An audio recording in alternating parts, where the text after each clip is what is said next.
word that have a whole heap of people in problem. This word. Ankh. The Ankh. A-N-K-H. Ankh. Life. As you hear the man explain. Female. Womb. The doorway to heaven. That's right. Children. Male. Almost like a phallic symbol too. Yes. Penis. Yes. Yes. Putting everything together, you get the balance. We lose that balance. We need to return to the balance. We need to recognize the feminine in the divinity. We get lost in Judeo-Christian and Islam mindset. Why you have the root and you gone at the branch? We could go to the root, and this is the root. Yes, indeed. This is the root. And you see, after going to all the lectures, reading all the books of this culture, we say, well, it's not just to feel good about how great our ancestors were. We are great now. We have to reawaken our ancestral and hereditary memory. Mm-hmm. All of these memories are encoded in our cellular structure, in our DNA.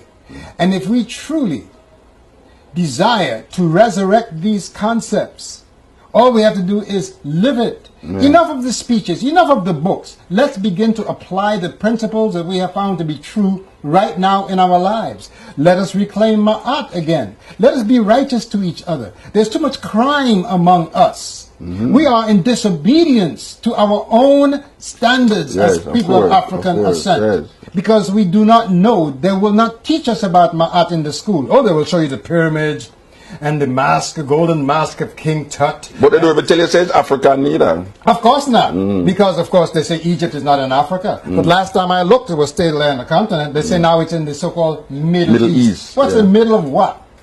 It's right there on the continent, and it was fed. As a matter of fact, the ancient kings, Nsut, who they now call Pharaoh. By the way, Pharaoh comes from a mispronunciation of the word which means the great house. Just like in the United States, you refer to the president as the White House. You know who's talking. So the Great House, the Pere, and that title was used only mostly during the Greek time, the Greek phase, which now Pere becomes Pharaoh. You can go up and down the Nile and you will not find the word Pharaoh written in the original language. Of course not. You can go up and down the Nile and you will not find the word Egypt on any stone, on any temple, on any stela. Nowhere you will find this word Egypt. You will find Tameri. You will find Smaitawi. You will find Kemet. You will find Kenset. You will find Kush or Cash. But you will never find Egypt. You will never find Pharaoh. So all these foreign terms, you see what happens, foreigners come into the land and they give things names. By giving it names, they now claim it as theirs. Like all the papyri that they have stolen that's in the various museums, you got the Smith papyri, the Ebers papyri, all of these different names of foreigners who found these things, they put their names on them, now they own them. And now they have titled this whole history of ancient African high culture, which belongs to the world. Africa is the mother of all creation, so therefore her children gave these divine signs, this divine spiritual science to the whole world. You don't have to steal it. You don't have to engage in cultural piracy like Mr. Zawi Hawass now. They have these forensic experts, what they call forensic experts, making a bust of King Tut when we have the actual way that he looked in real life here. They have created this made out of plastic over here. And look at the shade of his skin. This is cultural piracy at its worst. Now, let's go talk about Ptah. Here is Ptah, from who they got the Oscar. I've been hearing that for years now, that the symbol of the Oscar was taken from precisely this symbol here, and without a doubt, it's how it stands. You can recognize that it is. You can find that in the book by Tony Browder. Yes. Tony Browder's book, Nile Valley Contributions to Civilization. You will see that brother has done a masterful job of showing what was stolen. Here is King Tut, the way he looked in real life. Okay, you see. This is what they took out of the of his resting place.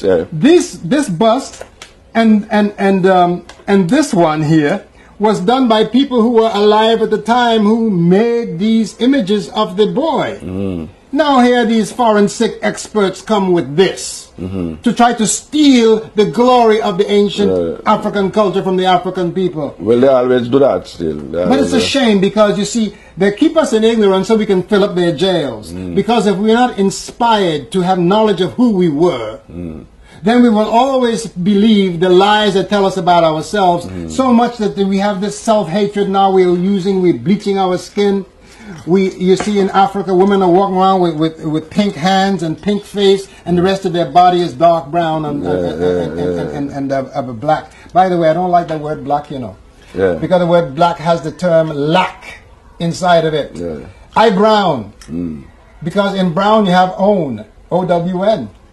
You see? All right, there's a next story. That's a next story. That's the next story. All right, but you know, the usurping of these ideas from them time has caused us as African people to really go down. And there is a need to reclaim all of this. But in the reclaiming, there's hardly anyone that is really bringing it to light. Yet you have so much people who know the truth. Yes. What do you think is the easiest way, possibly, that can allow these information to get out there? Well, like what you're doing right now. It takes courage for you to rise up in the heart of Rasta, who actually use the King James Version as their Bible. Mindset, It takes courage to do this. I always tell people, bringing this is more dangerous than being Martin Luther King or Malcolm X or any of that. You know why? Because all of those brothers, the great work that they did, they were still trapped in Abraham's house. They did not yet come to the house of Cam, which made Abraham possible, which fed him. You see? So even Marcus Garvey, he tried his best and he did a great work. But again, because the effort is not based upon African spirituality, it tends to fail every time, because the ancestors who are ever living will not bless us until we go into the groove of our ancient ancestral paradigm, our ancient foundation. When we tap into that, then we will get the blessings of the ancient ancestors. We'll get the blessings of the Most High. You see, but unless it's like we are trying to be clones of a clone. Well, maybe it's because of the information that has been presented at the time. So you can only go as far as the information allow you to go. So the earlier brethren them who fought, the information at the time was that. So what it is incumbent on us now. Yes. Who is here now, who gather more information. Yes. Because, you know, we have like internet, you know, YouTube, all of these things that is spreading information that we don't really have to go now into some specifically European mind, because we have man like Ben Buchanan. Yes, Dr. You know, Ben, you know, as you say, you have Anthony Broder, you have, you know, a whole heap of scholars that is African. Theophilo Obenga, Dr. Sheikh Anta Diop. Sheikh Anta Diop, which is very important as a Senegalese scholar that has drawn so a whole heap of things out of the pyramids and make it come to light, you know. Yes, but you see now we are suffering from information indigestion. We read, we gobble like Pac-Man, but we don't put into practice that which we are internalizing, which our eyes are telling us.